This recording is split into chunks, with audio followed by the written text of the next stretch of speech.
Hello. So it is December already, which is crazy, which means 2025 is upon us. The end of a year means time to set up a new journal. Before I set up my new journal, I wanted to flip through my bullet journal of 2024, well, bullet journals of 2024, just to go through and review what was working for me and what wasn't working for me and how I use my bullet journal specifically.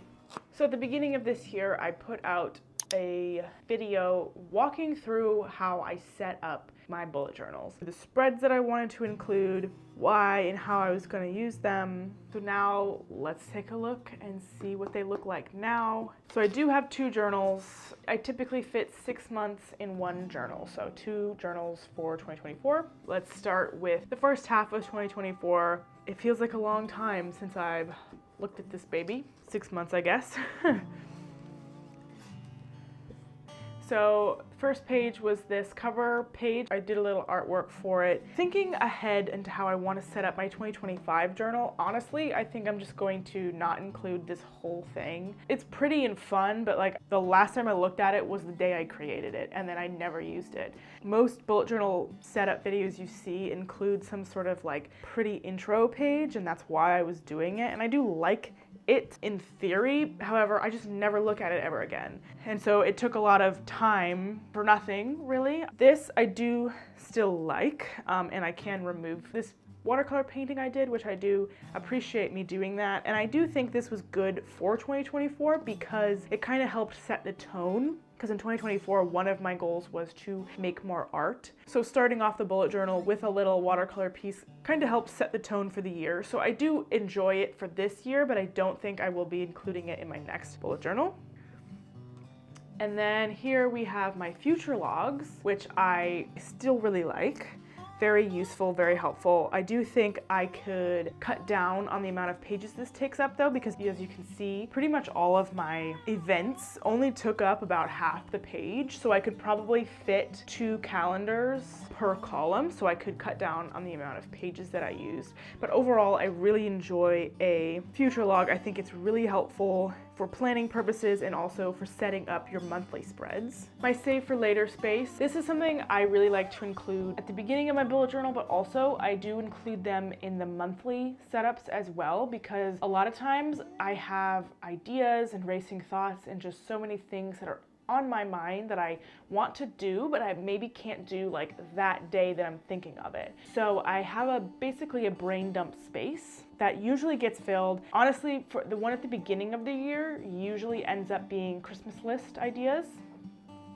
Here is my gratitude log and favorites log for the first half of the year, obviously. And I really liked this setup. I thought it was really simple, really easy, and a good way to do gratitude for the month and do a little favorites. That way I can look back and see what I was into at any given month. So anything that I'm liking. In February, you could see I was really liking yogurt and cereal bowls. And then in May, we have a song that I was liking. January has a book and a movie that I really enjoyed. So just fun little things to kind of encapsulate the month, what I was feeling in the month.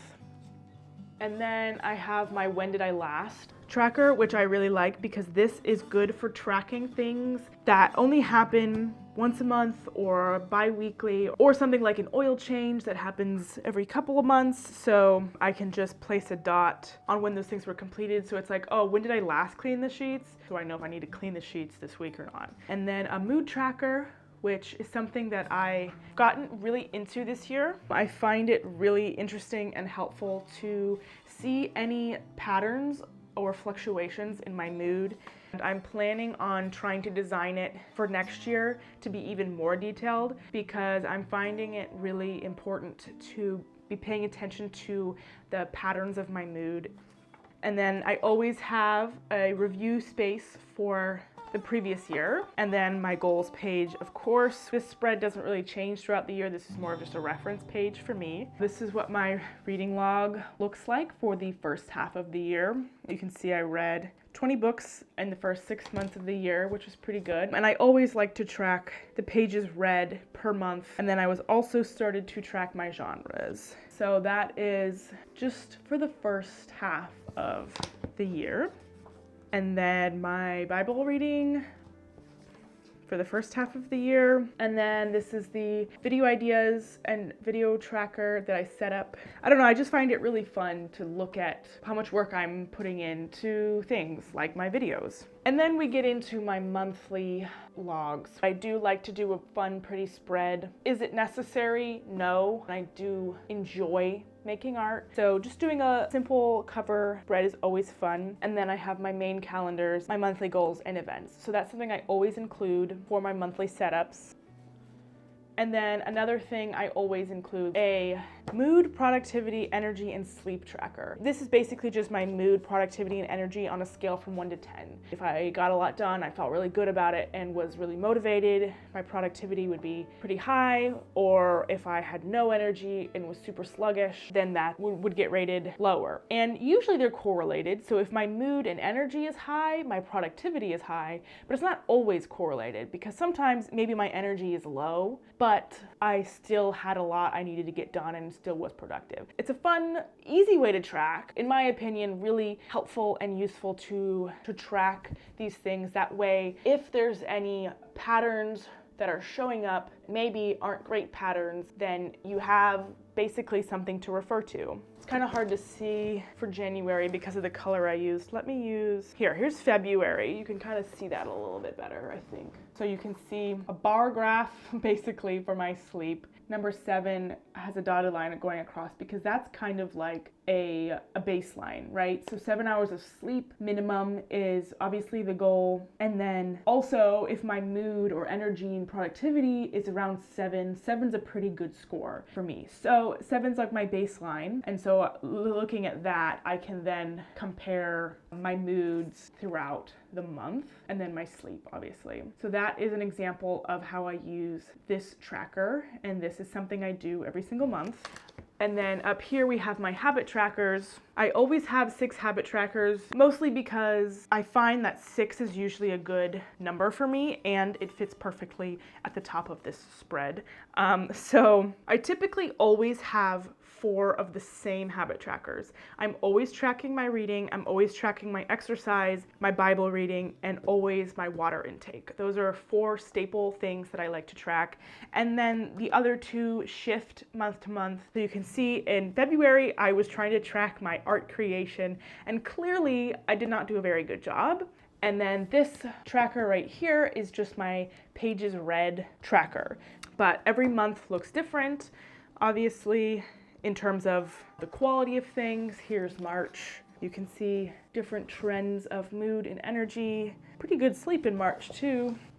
So my daily logs look relatively the same every time. So to keep things minimal and simple, basically my daily logs are just running to-do lists. And I like to do it that way because then it is open space, right? The amazing thing about the bullet journal is that it's just open space to use however benefits you. So I have my daily to-do lists here that can take up as much space as they need. And then that leaves space for journaling if I want to. I like to journal, but I like to have the space to do it if I want to. And that is basically what every month in my bullet journal looks like. I will also always have a reflection page.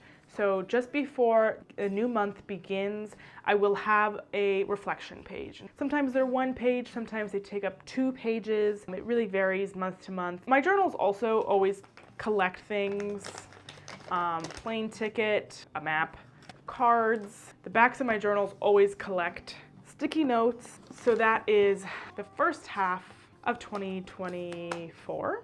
And then moving on to the second half of the year. So this is the journal I'm still currently in, but you can see there's a lot simpler of an intro page. Still an intro page, but took me way less time. And like I said, I'm probably not even going to bother doing this in my 2025 journal. Still the same format for my future log, save for later space, just a brain dump space. My mood tracker with a bit more detailed key.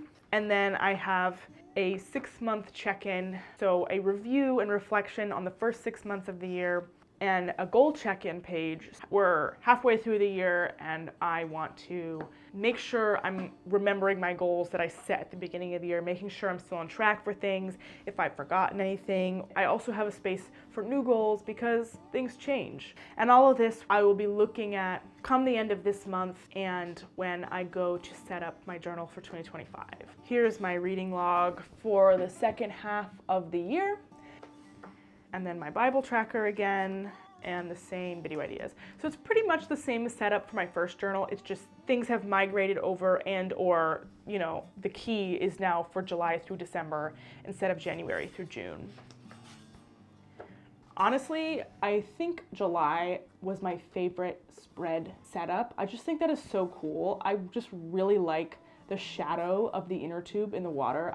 I love that. And I like how I wrote July. I really liked this design. But you can see the same setup with my calendar page and then mood, productivity, energy, sleep, and my regular trackers and my reading tracker. And for me, this is minimal. I know some people might watch this and go, that's crazy, like that's not minimal. But for me, this is minimal. And minimal for a bullet journal, I think will look different for different people and the type of journal they want to make. Some people's are a lot more artistic, take a lot more time and energy into setting up every month, and some people even do weekly setups or daily setups. They have elaborate spreads for every week of the month, and I don't do that. So that's why I feel like mine is pretty minimal. And like this looks crazy at the end of a month, but you gotta think when this is being set up, all this is a rectangle. All this is 2 lines. And then yes, the mini calendars are probably the most time consuming part, but even that is not that bad.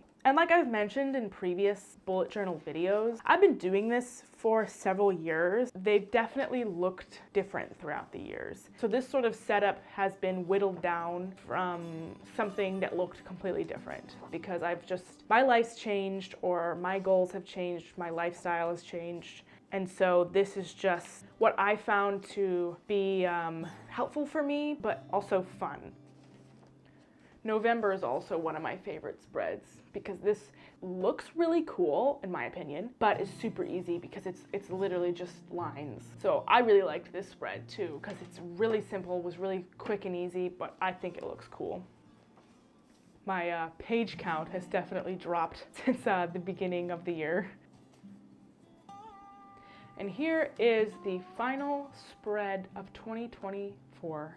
I really enjoy my journal. I've really narrowed it down to something that works for me and is helpful and productive. It helps me be productive and organized in my life. And that's really what the point of a bullet journal or any type of journal is, in my opinion. It's just whatever is beneficial for me, for whoever's making it. So this is just what I've been doing for a long time, but this specific setup style for at least 2 or 3 years now. And I really found a lot of value in it, and I'm planning to continue this into 2025. So you can see it's December 2nd right now. So this is kind of what it looks like when it's first set up. See, there's not much to it. It looks a lot less chaotic when I first set it up because it's just empty. But yeah, so all of this is just the rest of the space for the rest of 2024. Isn't that exciting? I just think it's so cool to have a journal. I mean, I have 2 journals, but a journal that's like, this was 2024. This is what 2024 was to me, because it just includes so much. It includes everything. It's just everything right here. And I think that is so cool. And someday in the future, these will be gems. I already think they're gems. I already treasure them and find so much value and joy in them, but just imagine how amazing these will be 10 years from now, 20 years from now.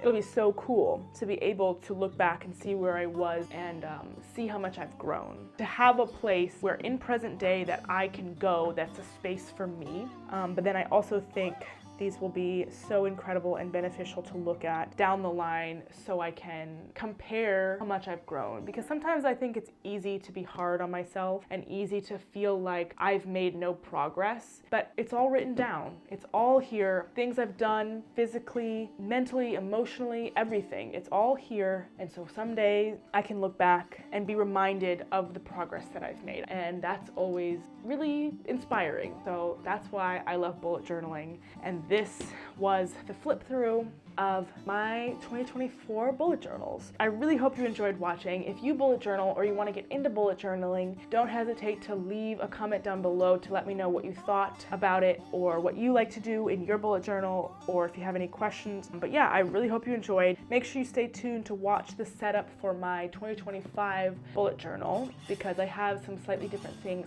planned for that journal. But thank you so much for watching. I hope you enjoyed, and I'll see you next time. Bye.